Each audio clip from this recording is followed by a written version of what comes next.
I'm Eric, and this is a PIO vlog.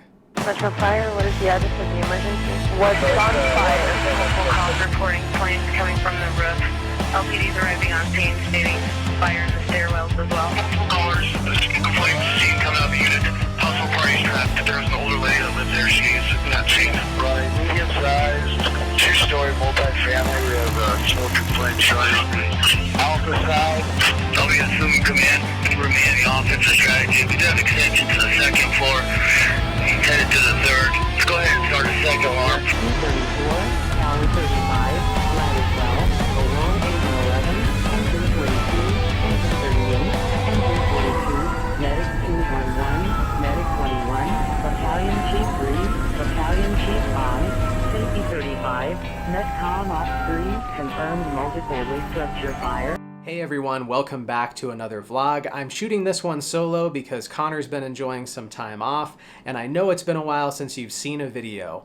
If you haven't followed us on the community page on our YouTube channel, that's where we've been posting updates about what's been going on at South Metro.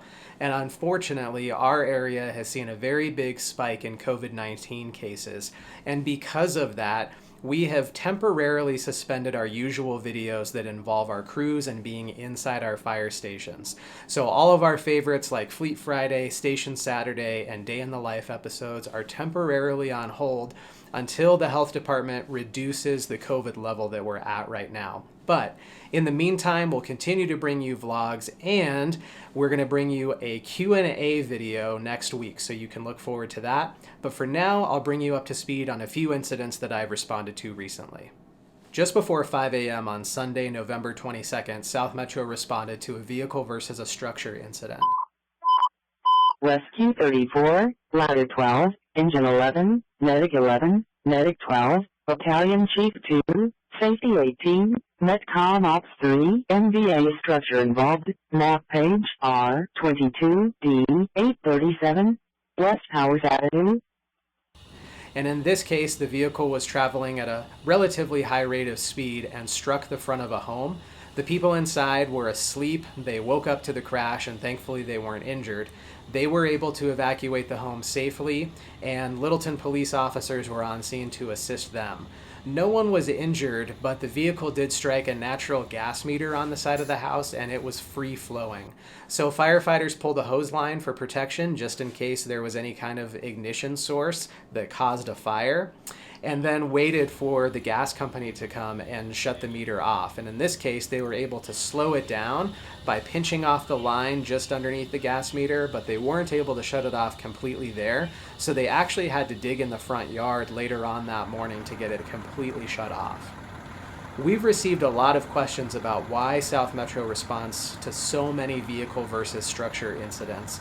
In many cases, it's driving too fast for conditions, so the person's not able to stop in time either on a curve or at a T intersection, and they strike a building that way.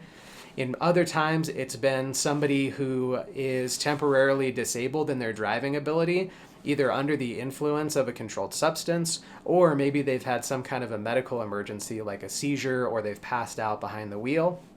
And then in other cases, we've seen drivers mistake the gas and the brake pedal, or mistake which gear they're in if they're in drive or reverse, and that's caused damage to residential garages. And in some cases, vehicles have even hopped over a curb and then driven straight into the front of a store. So lots of different reasons why they happen across our district. We are at number 37 for this year, for the year 2020, and last year we had close to 50. So we've seen a little bit of a reduction this year, and that's likely because we've seen traffic numbers reduced overall because of COVID-19. In the evening on Monday, November 23rd, South Metro responded to a call for an explosion on Needlegrass Court in Parker. Tower 45, Engine 42, Engine 41, Medic 42, Battalion Chief 5, Safety 18, Netcom Ops 3, explosion, map page V33, B, 8384, Needlegrass Court. Battalion 5, the garage door blew off, lots of smoke, and now they're stating a little bit of fire. And as they were responding, additional 911 callers said that there was a fire inside the garage of a home. When our crews arrived, there was some light smoke showing and obvious damage to a garage door. Neighbors had already safely evacuated the person who lived in the home and got that person to safety, and extinguished the fire in the garage using a dry chemical fire extinguisher. As crews investigated further, although there was smoke, they found no active fire and no damage to the actual structure itself. The garage door was bowed out and there was broken glass, but thankfully the building wasn't damaged, the utilities were able to stay on, and the homeowners didn't have to be displaced from their home. It was safe for them to stay there. Investigators are looking at the cause of that fire, but at this point, it's still undetermined. So a very weird incident where a small explosion occurred and there was a small fire, but our fire investigators, when they're looking for the cause of a fire, have to be very certain when they determine what the cause is because of the effects that can happen after that. For instance, if an investigation has to go to court, it has to be proved beyond a reasonable doubt what the cause is.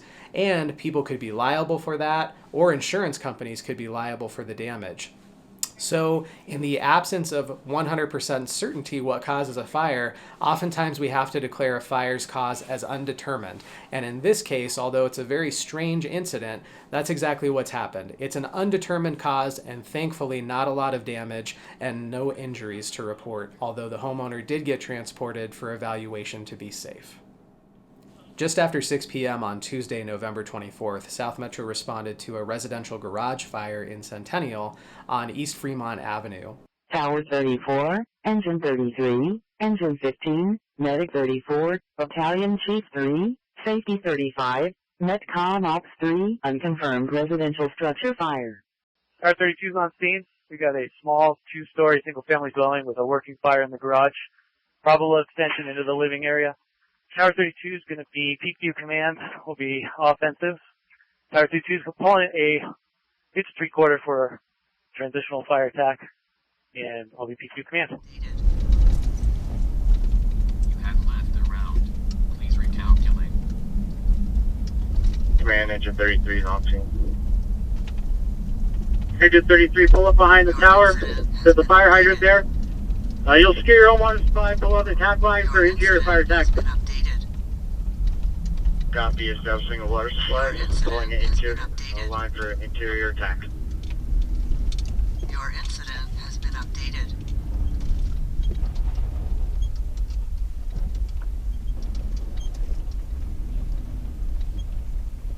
Your incident has been updated.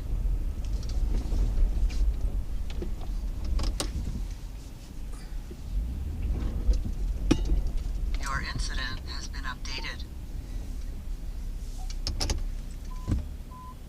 SMBU 35, confirmed residential structure fire, map page T27E6909, East Fremont Avenue.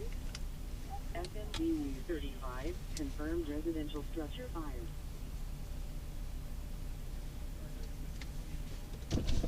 What's up? Do you need us to do anything? No, I think we're good for right now. All right, cool. We got a few more cars coming. Let me know if you need Okay. anything. Your incident has been updated. 93. I'm on scene. I understand you got a working garage fire in a small two-story single family. You've pulled an engine 3/4 pre-connect off the tower for fire attack.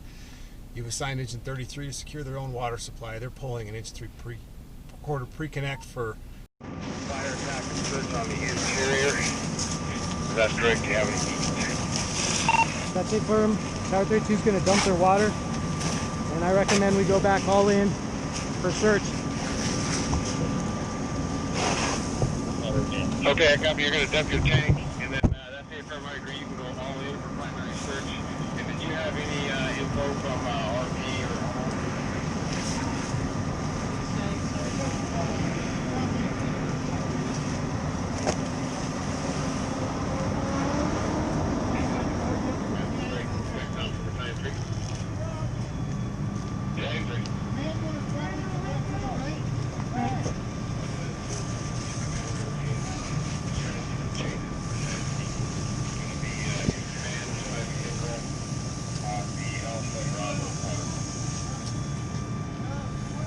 Battalion, please. I'm Peterson in command. No changes to the IAP. Still be in the offensive strategy. Be on the Alpha Bravo corner in your vehicle. Command, Tower 32. Tramp. When you get a unit, let's pull a second hose line for the exterior garage. We're out of water on the tower.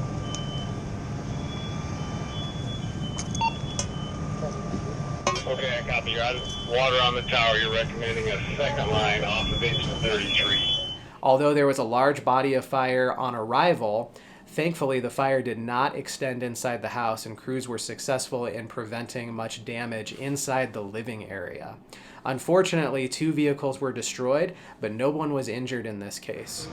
Help him out, bro. Around the whole road.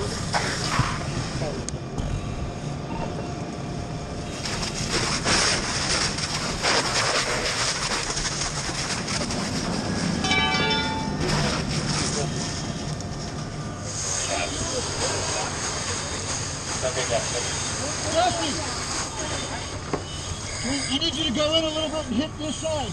Take the can off the wall for a little bit. Heads up, you guys.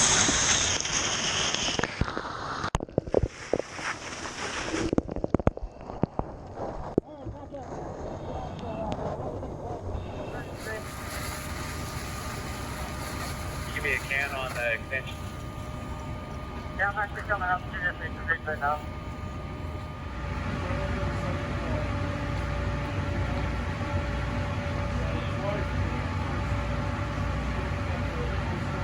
We received a number of questions from our viewers about why South Metro's ladder trucks and towers carry water and a pump and hose when not all cities in the United States have ladder trucks that are equipped this way. This fire is the perfect example of why our ladder trucks are set up this way. So that if a tower or a ladder arrives on scene first at a structure fire, they can make a drastic difference and improve conditions by using their 300-gallon water tank, and they also have supply lines so that it can tie into a fire hydrant if needed. The timing of this incident worked really well, where the tower crew was able to suppress the main body of fire until the engine was able to get in place with their water supply, and the truck company was still able to go in and perform their usual functions like search and rescue and checking for extension by opening up walls and ceilings, conducting ventilation, going to the roof, or providing outside access functions. So the truck companies in our district, which we call a tower if it has a platform or a ladder if it has a straight stick, are really a multi-use vehicle. They're able to put out small fires, especially vehicle fires, dumpster fires, mulch fires, those kinds of things. But as this video has shown, they're very successful in putting out structure fires as well. The last incident to discuss happened on Tuesday the 17th, and it's a good news story. Engine 17, animal rescue, map page W25B9801, Dunning Circle. This one happened in Highlands Ranch near Station 17, and Kubo, the 1-year-old cat, found himself lost in the stormwater system underneath the neighborhood, and his owner called South Metro for help. About 12 hours earlier, it was actually the day before on Monday the 16th, Engine 17 responded, and they did their best to locate the cat, but they couldn't find where the cat was underneath the neighborhood and had to go back in service. So Kubo spent the night underneath the neighborhood and was a pretty sad little fellow. We could hear him meowing and crying for help in the morning, and that's when his owner called the fire department back. We have to stick that straight up. Yeah. We're gonna have to tap on it with that sledge because it's so encased. Huh? How you been? Good. There you go. Go vertical with it.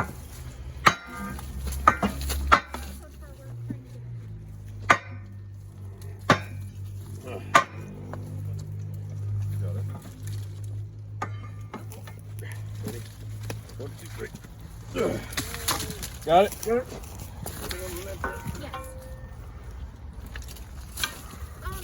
He's okay, but we're still... Yeah, take it back straight toward you.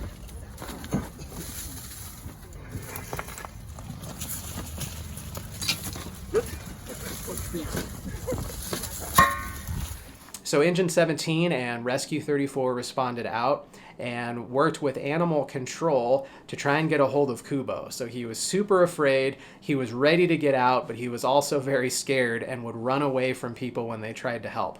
So we tried using an animal snare and that didn't work. What if you put the food on the outside of the pipe? We'll put the snare around the opening of the pipe. As soon as the cat pokes its head out for the food, we'll snag it. The only other thing I was thinking, Come on, Kubo. Yeah, buddy. Easy, Nick. Hi. Kubo. Come on, Goops. And ultimately, it came down to some creativity. So firefighters used an SCBA cylinder and bled off some of the air into the pipe, which was very loud and scared Kubo into the arms of a waiting animal control officer who passed him up to one of our firefighters and then safe in the arms of his human. Come here, bud. Come here. Got it. Buddy. No, you stay. You stay. Come here, Kubo. You got it. Give mama. Here, mama. Good, mama. Thank you. Bravo, everybody. It's part of the production. You guys are... So we're happy to report that although he was underground and in the pipe system for quite a while, he was in good shape, he wasn't injured, just a little scared, and probably had to have something to eat. So it's always a good news story when we can bring a successful animal rescue to you. We've received a ton of envelopes and we're sorting through everything for our next mail call, and in the next vlog we will do pet shoutouts. Thank you so much for sending those our way, and please remember to keep up with what's going on our channel on our community page. We'll be posting updates there, and you can post questions or comments for us on those, and certainly on this video. And again, we'll be back on Friday, December 4th with answers to the Q&A questions that we received. We got a bunch of awesome questions and we're happy to bring those to you. So we hope that you have a great Thanksgiving, and we'll see you next time.